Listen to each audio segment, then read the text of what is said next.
Pak, apa yang sedang Bapak lihat? Pukul 1 dini hari. Dari celah pintu yang sedikit terbuka, terdengar suara gemetar menantuku. Rina, aku tidak sengaja. Tidak boleh masuk, Pak. Sekarang. Aku tahu, aku sudah lihat semuanya. Betapa sulitnya hidupmu sendirian. Wajahnya pucat pasi, dipenuhi rasa malu dan keterkejutan yang luar biasa. Bapak, maafkan saya. Sungguh, maafkan saya. Kamu tidak perlu minta maaf. Wajar saja bagi seorang wanita muda yang hidup sendirian. Tapi ini sangat memalukan. Ia menarik selimut untuk menutupi tubuhnya, air matanya mulai jatuh. Rina, sudah berapa lama suamimu tidak pulang? Sudah 3 bulan, Pak. Aku bahkan tidak ingat lagi wajahnya. Selama 3 bulan, kamu sendirian seperti ini? Iya, setiap malam, sendirian. Dadaku terasa hancur. Menantuku, selama 3 bulan, setiap malam harus memuaskan dirinya sendiri dalam kesepian. Rina, kalau kamu tidak keberatan. Iya, Pak, aku bisa membantumu. Matanya membelalak, tak percaya. Maksud Bapak? Jangan menyiksa dirimu sendirian lagi. Ada aku di sini. Tapi, saya ini menantu Bapak. Aku tahu, tapi lebih dari itu, kamu adalah seorang wanita yang kesepian, dan aku adalah seorang pria yang kesepian. Malam itu, di tengah suara hujan yang mengetuk jendela, seluruh prinsip yang telah kubangun selama 67 tahun hidupku runtuh seketika. Semua ini dimulai pada awal bulan April, saat bunga-bunga flamboyan mulai bermekaran. Suatu Kamis sore, menantuku, Rina, menelepon. Dengan suara ragu, ia bertanya apakah ia boleh menginap di rumahku di desa selama sebulan. Tentu saja, aku mengiyakan. Suaminya, putraku satu-satunya, Bayu, akan pergi dinas ke Shanghai selama sebulan penuh. Rina bilang, udara desa akan lebih baik untuknya daripada sendirian di apartemen mereka di Jakarta. Sejujurnya, aku juga merasa rumah joglo yang besar ini terlalu sunyi. Sudah 6 tahun aku hidup sendiri. Sejak istriku meninggal, tak pernah lagi terdengar suara tawa di rumah ini. Bagi seorang duda berusia 67 tahun, rumah ini hanyalah tempat untuk tidur. Rina tiba pada hari Sabtu sore. Perjalanan dari Jakarta ke desaku di pelosok Yogyakarta memakan waktu hampir 3 jam. Sehari sebelumnya, aku sudah pergi ke pasar, membeli daun singkong muda kesukaannya dan beberapa jenis sambal dari warung langganan. Aku membersihkan kamar utama, kamar yang dulu kutempati bersama istriku, mengganti spraynya dan menjemurnya di bawah terik matahari. Aku bahkan menyiapkan sebuah vas berisi bunga kenanga segar di sudut kamar. Saat aku membuka pintu gerbang, wajah Rina terlihat jauh lebih kurus daripada saat terakhir kali kami bertemu di Jakarta. Pipinya yang tirus membuat rahangnya terlihat lebih tajam. Ia hanya mengenakan kaos lengan panjang hitam dan celana jeans yang tampak kebesaran di tubuhnya yang mungil. Wajahnya yang pucat dan tanpa semangat itu membuat hatiku terasa nyeri. Ia hanya membawa 1 koper kecil, terlalu sedikit untuk seseorang yang akan tinggal selama sebulan. Aku mengambil kopernya dan mengantarnya ke kamar utama. Saat mencium aroma spray yang baru dicuci, ia tersenyum tipis. Tapi senyum itu tak sampai ke matanya. Makan malam pertama kami berlalu dalam keheningan. Aku menyajikan sayur daun singkong dan memanaskan kembali sisa sayur lodeh dari kulkas.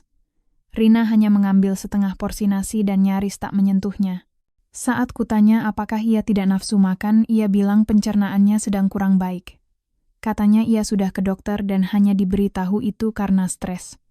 Setelah itu, ia tak bicara lagi. Aku pun tak berani bertanya lebih jauh, tapi aku bisa merasakan.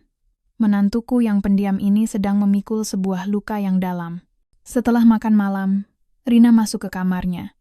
Aku pergi ke teras belakang, menyalakan sebatang rokok kretek. Udara malam bulan April masih terasa sedikit sejuk. Di langit, bintang-bintang bertaburan. Dari kejauhan, terdengar suara katak bersahutan. Sambil mengembuskan asap rokok, aku mengutuk putraku dalam hati. Bayu, anak itu. Tegas sekali dia membuat istrinya jadi seperti ini. Sejak lulus kuliah dan bekerja di perusahaan besar, Bayu menjadi gila kerja. Pernikahannya sudah berjalan 6 tahun, tapi waktu yang ia habiskan untuk dinas jauh lebih banyak daripada waktu yang ia habiskan di rumah. Aku bahkan pernah dengar dari adik perempuanku, Bayu pernah menyalahkan Rina karena mereka belum punya anak. Bagaimana mau punya anak kalau dia sendiri tidak pernah peduli pada istrinya? Saat aku masuk kembali ke dalam rumah, aku melihat secercah cahaya keluar dari bawah pintu kamar Rina. Ia belum tidur. Aku berhenti sejenak, menajamkan telinga. Hening. Tidak ada suara televisi atau musik. Terlalu hening hingga terasa aneh. Aku masuk ke kamarku. Sebuah kamar kecil di seberang kamar utama. Tapi aku tak bisa tidur. Sekitar pukul 11. Aku keluar untuk minum. Saat melewati kamarnya, cahaya itu masih ada. Dan kali ini, aku mendengar suara samar. Suara isak tangis yang tertahan. Menantuku sedang menangis. Aku ragu, haruskah aku mengetuk pintunya, tapi aku mengurungkan niat. Mungkin ia sedang menelepon suaminya. Bukan urusanku sebagai seorang ayah mertua untuk ikut campur. Tapi bahkan setelah kembali berbaring di ranjang, suara isak tangisnya terus terngiang di telingaku. Suara yang begitu pilu. Aku menghela napas. Aku tahu betul bagaimana rasanya menangis sendirian di malam hari. Setelah istriku tiada, aku juga melakukannya selama setahun penuh. Tapi Rina, suaminya masih hidup, tapi ia menangis. Mungkin itu adalah hal yang jauh lebih menyedihkan. Keesokan paginya, Rina sudah sibuk di dapur, menyiapkan sarapan. Wajahnya terlihat tenang, seolah semalam tak terjadi apa-apa, tapi matanya sedikit bengkak. Saat kutanya apakah ia tidur nyenyak, ia bilang ia tidur pulas karena udara desa yang sejuk. Sebuah kebohongan. Setelah sarapan, ia membersihkan halaman. Aku duduk di teras, memperhatikannya. Gadis yang mungil sekali. Bahunya yang kecil itu, beban seberat apa yang sedang ia pikul? Tiba-tiba aku teringat pada almarhumah istriku. Ia juga wanita yang bertubuh kecil, tapi begitu tegar menopang keluarga kami. Malam itu, aku kembali mendengar suara isak tangisnya. 3 hari berlalu seperti itu. Siang hari ia akan menyibukkan diri dengan pekerjaan rumah, dan malam hari ia akan menangis di dalam kamarnya. Aku terus berpura-pura tidak tahu. Hingga malam keempat, aku terbangun oleh sebuah suara yang aneh. Bukan suara tangisan.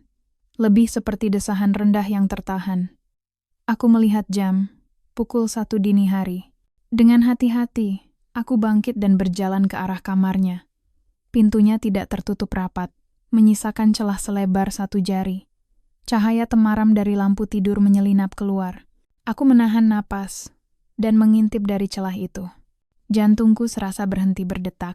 Rina duduk di tepi ranjang, hanya mengenakan piyama tipis, dan ia sedang menghibur dirinya sendiri. Matanya terpejam, bibirnya tergigit, tangannya yang mungil bergerak di antara kedua pahanya, wajahnya basah oleh air mata. Aku membeku. Apa ini? Pikiranku kosong. Aku tahu aku harus segera pergi, tapi kakiku seolah terpaku di lantai. Jantungku berdebar liar, tenggorokanku kering. Setelah beberapa saat, ia mengeluarkan erangan kecil, lalu tubuhnya terkulai lemas di atas ranjang. Terlihat begitu kesepian. Barulah saat itu aku bisa bergerak. Aku kembali ke kamarku, masuk ke dalam selimut. Tapi bayangan tadi tak mau hilang. Bahunya yang telanjang, wajahnya yang basah air mata, tangannya yang gemetar. Dan yang lebih parah, tubuhku. Tubuhku bereaksi. Aku berusia 67 tahun. Selama 6 tahun, aku tak pernah lagi menyentuh wanita. Aku pikir aku sudah tak punya hasrat lagi. Tapi malam itu, aku sadar, aku masih seorang pria. Sejak saat itu aku tak berani menatap wajahnya. Setiap kali kami bertemu, aku selalu membuang muka. Bayangan malam itu terus berputar ulang di kepalaku. Pak, apa saya sudah melakukan kesalahan? Tanyanya suatu sore saat aku terus menghindarinya. Tidak, bukan apa-apa. Jawabku gugup. Bapak hanya sedang tidak enak badan. Malam harinya, aku memutuskan untuk minum. Aku membeli beberapa botol bir dan duduk di teras. Rina menyajikan makan malam untukku. Apa saya sudah lancang, Pak? Tanyanya lagi. Tidak, bukan begitu. Aku tak bisa menjelaskan apa-apa. Tak mungkin aku berkata, aku melihatmu sedang memuaskan dirimu sendiri semalam. Setelah makan malam, ia duduk di sampingku di teras. Kami menatap bintang-bintang dalam diam. Terima kasih, Pak, katanya tiba-tiba. Sudah mengizinkan saya tinggal di sini. Di Jakarta rasanya sesak sekali. Aku bertanya apakah Bayu jarang pulang. Ia mengangguk pelan. Sebulan paling hanya 1 atau 2 kali, Pak. Itu pun pulangnya larut malam, dan paginya sudah berangkat lagi. Pasti kesepian sekali, kataku. Tidak apa-apa, Pak. Mungkin semua orang juga begitu, katanya sambil tersenyum getir, senyum yang begitu pilu. Betapa kesepiannya dia. Betapa hausnya dia akan sebuah sentuhan, hingga harus menghibur dirinya sendiri sambil menangis setiap malam. Malam itu, aku kembali mendengar suara-suara dari kamarnya. Kali ini aku tidak menghindar. Aku hanya berbaring, mendengarkan. Desahan rendahnya, suara napasnya yang tertahan, gemerisik selimutnya. Semua itu menembus dinding dan masuk ke telingaku. Dan di dalam tubuhku, darahku mulai terasa panas. Keesokan paginya, saat sarapan, ia tiba-tiba bertanya, Pak, apa semalam saya berisik? Mungkin saya mengigau. Aku terkesiap. Tidak ada suara apa-apa, jawabku berbohong. Siang harinya, adik perempuanku datang berkunjung. Mas, katanya setelah mengobrol dengan Rina, menantumu itu kasihan sekali ya. Wajahnya terlihat sangat kesepian. Kata-katanya membuatku semakin yakin. Malam itu, aku tak bisa menahannya lagi. Aku kembali berdiri di depan pintu kamarnya. Aku kembali mengintip. Pemandangan yang sama seperti malam-malam sebelumnya. Bahunya yang telanjang berkilauan di bawah cahaya bulan. Tangannya yang gemetar. Saat itulah aku sadar, ini bukan sekadar rasa iba. Ini adalah hasrat. Hasrat terlarang seorang pria tua pada menantunya. Pagi harinya, Rina kembali meminta maaf. Maaf, Pak, semalam sepertinya saya berisik lagi. Bapak jadi tidak bisa tidur kan? Wajahnya terlihat sangat lelah. Rina, panggilku. Kamu, sangat menderita ya? Ia tak menjawab. Ia hanya menunduk. Suamimu tidak pernah pulang. Kamu pasti sangat kesepian kan? Ia masih diam, bibirnya bergetar. Bapak tahu, kataku akhirnya. Bapak melihatnya, malam itu, saat kamu. Wajahnya pucat pasi. Ia menutupi wajahnya dengan kedua tangan. Maafkan saya, Pak. Saya gila. Tidak, kamu tidak gila. Itu wajar. Wajar bagi seorang wanita muda. Tapi rasanya memalukan sekali. Isaknya. Apa Bapak? Juga pernah merasakannya? Tanyanya tiba-tiba. Kesepian? Aku mengangguk. Tentu saja. Sudah 6 tahun Bapak sendirian. Hening. Lalu ia bertanya dengan suara lirih. Lalu, Bapak bagaimana? Hanya menahannya. Apa? Dengan menahannya, semuanya akan baik-baik saja. Tidak akan baik-baik saja. Hanya akan terbiasa. Senyum getir kembali terukir di bibirnya. Sepertinya, saya juga harus mulai membiasakan diri, ya. Mendengar itu, hatiku hancur. Aku tak sanggup membayangkan wanita muda ini harus menghabiskan sisa hidupnya dalam kesepian. Tanpa sadar, mulutku bergerak. Rina, aku bisa membantumu. Ia mengangkat kepalanya, menatapku tak percaya. Membantu? Maksud Bapak? Saat kamu kesepian, saat kamu merasa tersiksa sendirian. Jika kamu tidak keberatan, aku bisa membantumu. Wajahnya pucat pasi. Tapi, saya ini menantu Bapak. Aku tahu. Dan aku tahu ini adalah pemikiran yang gila.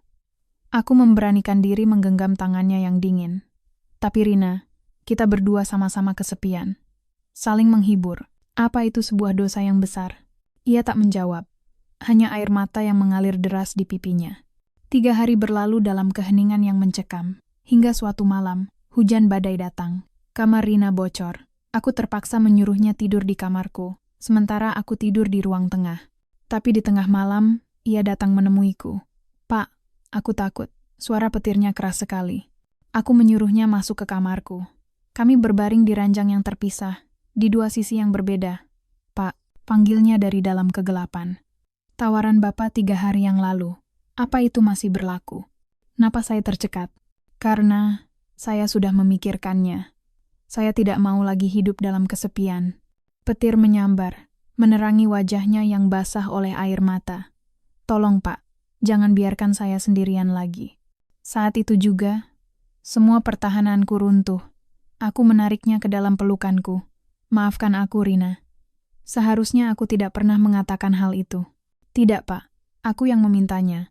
Malam itu, di tengah deru hujan badai, kami akhirnya menyatu.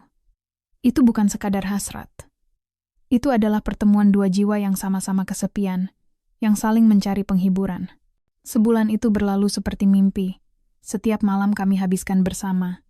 Hingga suatu hari, Bayu menelepon, memberitahu bahwa ia akan pulang lebih cepat. Malam terakhir kami, Rina menangis dalam pelukanku. Jangan lupakan aku. Ya, Pak.